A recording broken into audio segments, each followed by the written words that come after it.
Rockstar খ্যাত বলিউড অভিনেত্রী নার্গিস ফাকরির বোন আলিয়া ফাকরি নিউ ইয়র্কের কুইন্সে তার প্রাক্তন প্রেমিক এবং তার বান্ধবীকে হত্যার অভিযোগে গ্রেফতার হয়েছেন।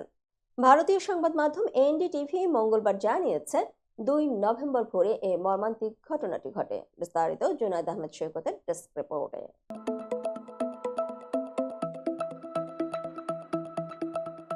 প্রতিবেদনে বলা হয়েছে, আলিয়া তার প্রাক্তন প্রেমিক এডওয়ার্ড জ্যাকবস এবং তার বর্তমান বান্ধবী আনাস্টাসিয়া এটিএনের বাড়ির গ্যারেজে গিয়ে চিৎকার করেন, আজ তোমাদের সবাইকে মরতে হবে।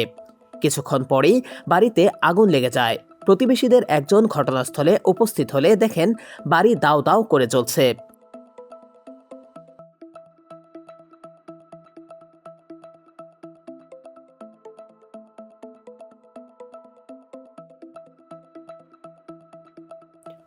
তৎক্ষণাৎ বাড়ির ভেতরে ছিলেন জ্যাকবস, যিনি তখন ঘুমাচ্ছিলেন। তার বান্ধবী আনাস্টাসিয়া ধোঁয়ার গন্ধ পেয়ে নিচে নামেন এবং জ্যাকবসকে বাঁচানোর জন্য আবারও বাড়ির ভেতরে প্রবেশ করেন।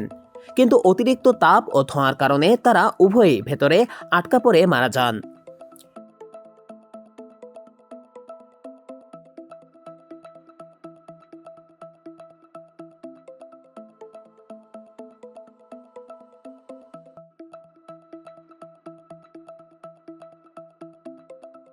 এই ঘটনার তদন্তে আলিয়াকে দায়ী করে পুলিশ তাকে গ্রেপ্তার করে।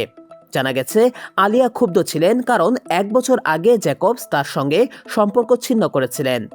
জ্যাকবসের মা বলেন, আলিয়া সম্পর্ক শেষের পর থেকেই ভীষণ উত্তেজিত ছিলেন। কুইন্স আদালতে আলিয়ার জামিন আবেদন খারিজ হয়েছে। দোষী সাব্যস্ত হলে তার যাবজ্জীবন কারাদণ্ড হতে পারে। নার্গিস ফাকরি এ ঘটনায় কোনো মন্তব্য করেননি। তবে তাদের মা মেরি ফাকরি মেয়ের পক্ষ নিয়ে বলেছেন, আমার মেয়ে এমন কিছু করতে পারে না। আলিয়া বরাবরই সবার প্রতি যত্নশীল ছিল এবং সাহায্যের জন্য এগিয়ে আসত।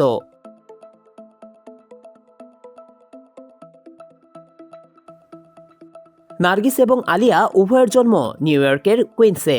তাদের বাবা মোহাম্মদ ফাকরি পাকিস্তানি এবং মা ম্যারি চেক রিপাবলিকের নাগরিক।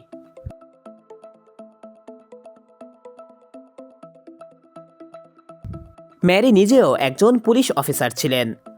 নার্গিস বলিউডে খ্যাতি অর্জন করলেও আলিয়া তুলনামূলকভাবে গোপন জীবনযাপন করতেন। আলিয়া ফাকরির বিরুদ্ধে আনীত অভিযোগ এবং কুইন্স আদালতের পরবর্তী শুনানির দিকে নজর রাখছেন সংশ্লিষ্টরা।